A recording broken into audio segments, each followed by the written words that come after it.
Okay, so we are just finishing up the notes from yesterday on section 12.3. And yesterday we found some ratios in trig where the signs were actually negative. And so there's a chart that you guys need to write down on your notes, like at the bottom or on the back, that gives you the pattern for when your ratios are going to be positive or negative. So I'm just going to write the quadrant plane up here.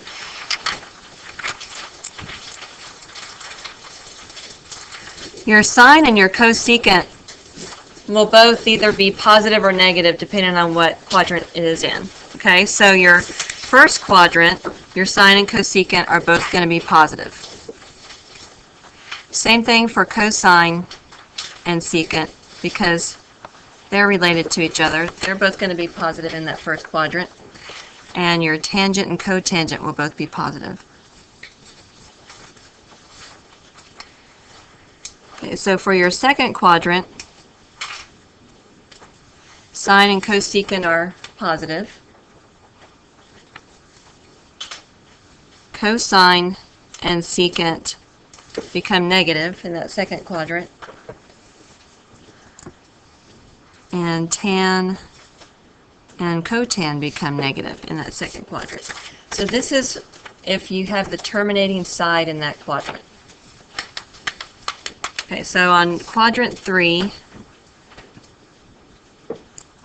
your sine and cosecant are both negative.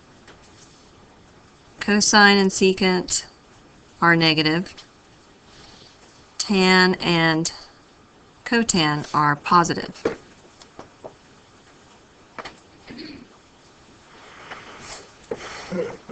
And for the last quadrant, sine and cosecant are both negative.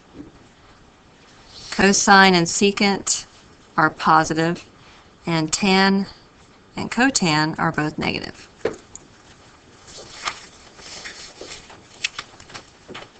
Any questions on that part?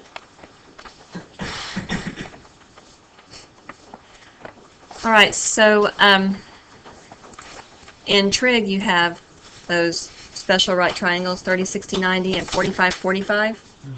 And even if you don't have the actual triangle in front of you, those angles still have those special ratios.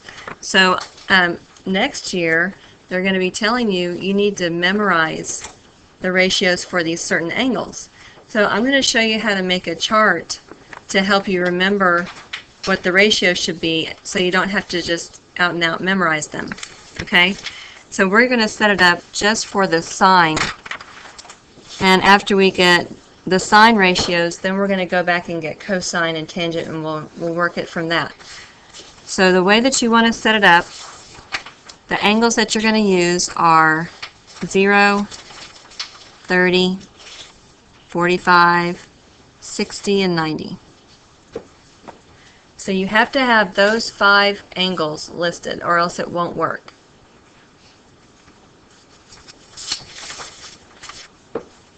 I'm going to make that the heading.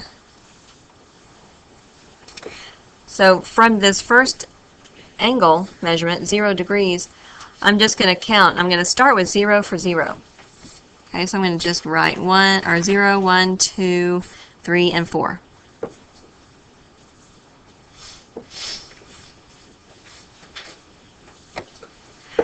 And once you get that finished, then you're going to go back and you're just going to make everything a fraction and make 4 the denominator all the way across.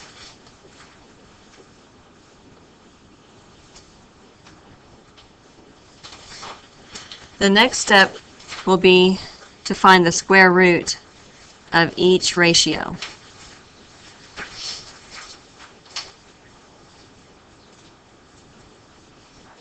And then we're going to just simplify, and that'll be our final value for the sines. So for this first one, 0 divided by anything is going to just be 0. So your sine of 0 degrees is 0. Okay, the next one, the square root of 1 is 1, and the square root of 4 is 2. So your sine value of 30 degrees is 1/2. The next angle, square root of 2 is going to stay in the numerator, And your denominator is going to simplify to a 2, so the sine of 45 is radical 2 over 2. And for your next angle, radical 3 is going to stay in the numerator. The denominator is going to simplify to 2. And then your 90-degree angle is going to simplify to be 1. So your sine of 90 degrees is 1.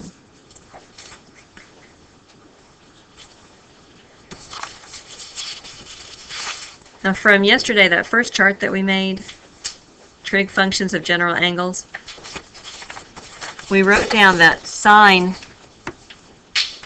is y over r. The ratio is y over r.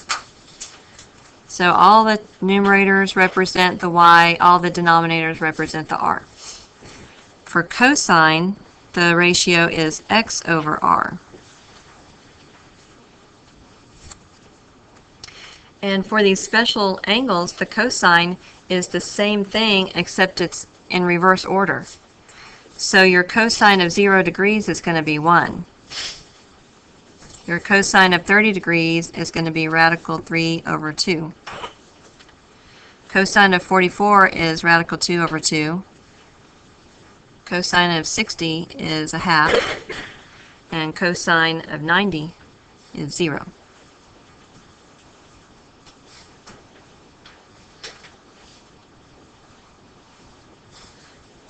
Okay, so for the next ratio for tangent,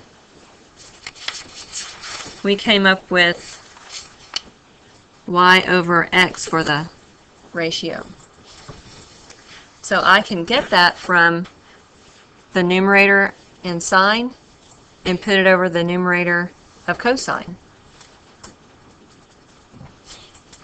So for the tangent of 0 degrees, it's 0 over 1, or 0. The tangent of 30 degrees is going to be 1 over square root of 3. Of course, we have to rationalize. So that would simplify or rationalize to be radical 3 over 3. Tangent of 45 degrees, radical 2 over radical 2, which is going to simplify to be a 1. Tangent for 60, radical 3. And tangent for 90, 1 over 0, which is undefined.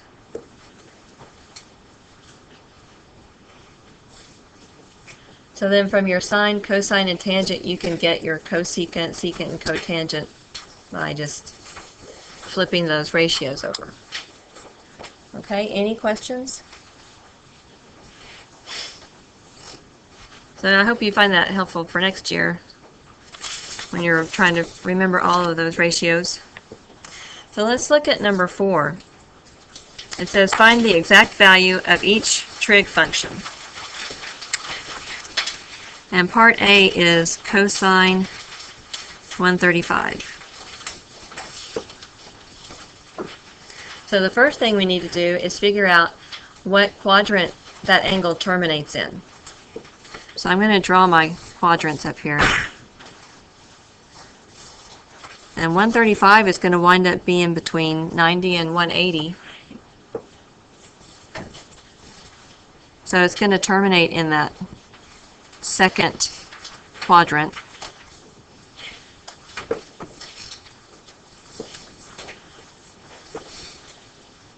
So that means from the chart that we just filled out, your cosine value is actually going to be negative.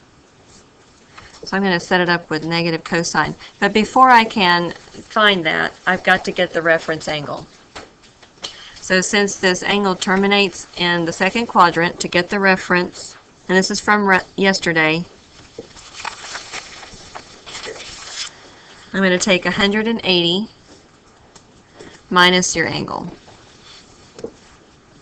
So the reference angle is 45 degrees.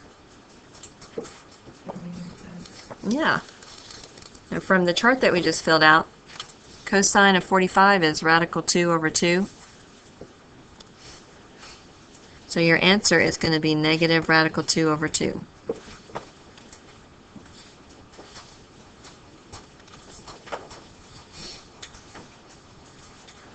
Any questions?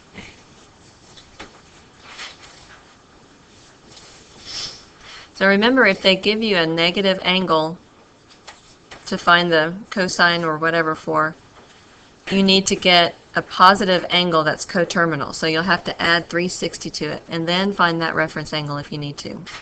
So it depends on what you're given, how many steps you need to go through. Yes? Is that entire thing, like negative cosine 45 equals that your is that your answer? Or?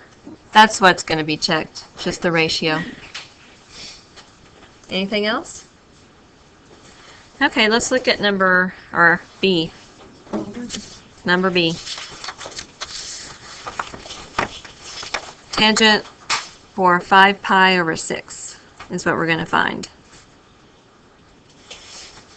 So we got to figure out where this angle terminates, what quadrant. And you might be able to refer back to your unit circle to help you remember where 5 pi over 6 is on your quadrant.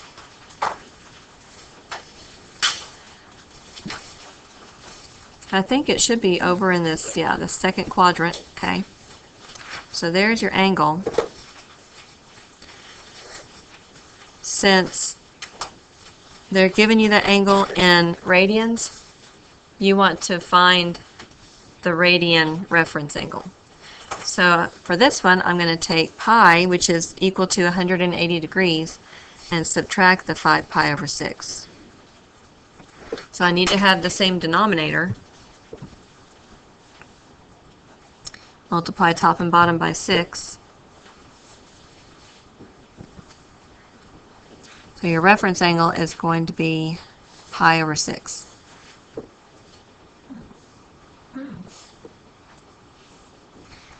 Okay, also for your tangent, since it terminates in the second quadrant, it's going to be a negative.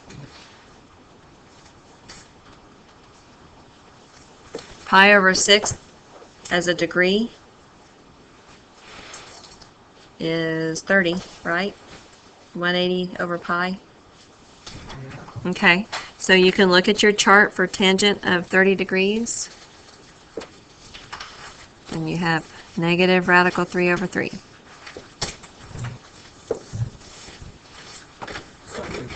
No, it's not too bad.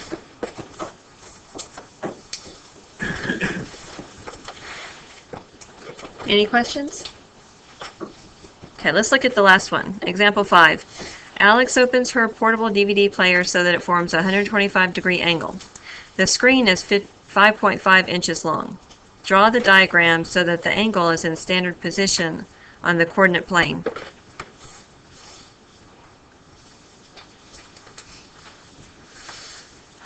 So the x-axis on this coordinate plane is like the tabletop, whatever the DVD player is sitting on. The hinge is going to be at the origin. Okay, so you have your flat DVD player right here. And when she opens it up, it's going to make this 125-degree angle. That's in standard position.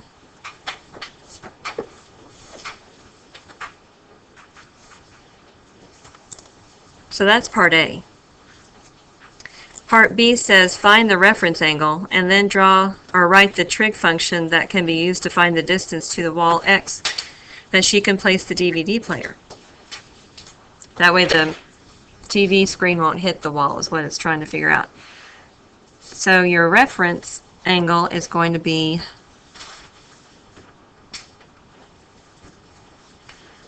(180 minus 125), since it's ending in the second quadrant. And I'm getting 55 degrees for the reference angle. So remember, your reference angle is the angle that's being made with your x-axis. Okay, so actually you're looking at this triangle back behind the TV screen.